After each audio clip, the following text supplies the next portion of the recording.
ரஜினி இளையராஜாவ சாமி அப்படின்னு கூப்பிடுறது ஏன்னு தெரியுமா? பல வருஷ ரகசியத்த உடைச்ச கங்கை அமரன்.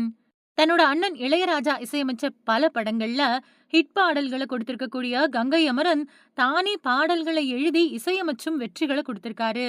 ரஜினிகாந்த், இளையராஜா, கங்கை அமரன் இவங்களுக்கு இடையில இருக்கக்கூடிய நட்பு ரொம்பவே நெருங்கினது. 3 பேரும் ஒருத்தர ஒருத்தர் சாமி அப்படின்னு கூப்பிட்டுக்குவாங்க. இதுக்கு காரணம் என்ன அப்படிங்கிறத பத்தி கங்கை அமரன் ஒரு பேட்டியில பேசியிருக்காரு.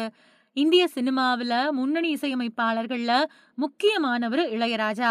70களோட தொடக்கத்துல தன்னோட இசை பயணத்த ஆரம்பிச்ச இவரு 1000 படங்களுக்கும் மேல இசையமைச்சிருக்காரு. பல புதுமுக இயக்குனர்களுக்கு தன்னோட இசையால வெற்றிய குடுத்திருக்கக்கூடிய இவரு, தன்னோட பாடல்கள் மூலமா பலரையும் மன நிம்மதியா இருக்க வச்சிருக்காரு அப்படின்னு பலரும் சொல்வாங்க. அந்த அளவுக்கு தன்னோட பாடல்கள் மூலமா மக்களோட கவனத்தை ஈர்த்தவர் தான் இளையராஜா.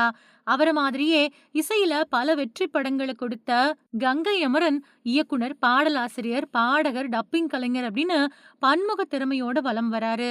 பாக்யராஜ் இயக்குன ஆரம்ப கட்ட படங்களுக்கு கங்கை அமரன் தான் இசையமைச்சிருந்தாரு. அதே மாதிரி தன்னோட அண்ணன் இசையமைச்ச பல படங்களுக்கு ஹிட் பாடல்கள குடுத்திருக்காரு கங்கை அமரன்.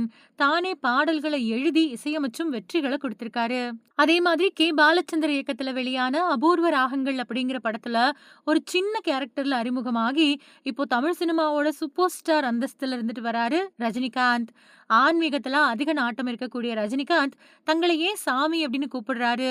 நாங்க ஏன் அவர சாமி அப்படின்னு கூப்பிடுறோம்? அப்படிங்கிறத பத்தி பேசியிருக்கக்கூடிய கங்கை அமரன், நாங்க எல்லாருமே ஆன்மீகத்துல ஒன்றிணைந்தவங்க அப்படின்னு சொல்லியிருக்காரு. நிகழ்ச்சி ஒண்ணுல பேசின அவரு, ரஜினிகாந்த் அண்ணாவையும் என்னையும் சாமி அப்படின்னு கூப்பிடுவாரு. நாங்க 2 பேருமே அவர சாமி அப்படின்னு கூப்பிடுவோம். தெய்வ பக்தியில நாங்க இணைஞ்சவங்க.